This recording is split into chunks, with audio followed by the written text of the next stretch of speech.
সাউথে মানে দক্ষিণ দিকে যদি আপনি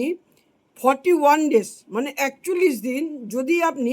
মাটির প্রদীপ নেবেন, মাটির প্রদীপে সর্ষের তেল নেবেন, তার মধ্যে দুটো লবঙ্গ দেবেন বা লং দেবেন বা আর একটুখানি হলুদ সর্ষে দেবেন। আপনি ঘরের ভেতর দক্ষিণ দিকেও জ্বালাতে পারেন, আবার যদি বাইরে যদি দক্ষিণ দিক আপনার পজিশন থাকে, আপনার নিজস্ব বাড়ি থাকে বা ফ্ল্যাটেও যদি আপনার পজিশন থাকে, দক্ষিণ দিকে যদি আপনি এটা জ্বালাতে পারেন, তাহলে আপনার খারাপ দোষ, বিভিন্ন খারাপ দোষ,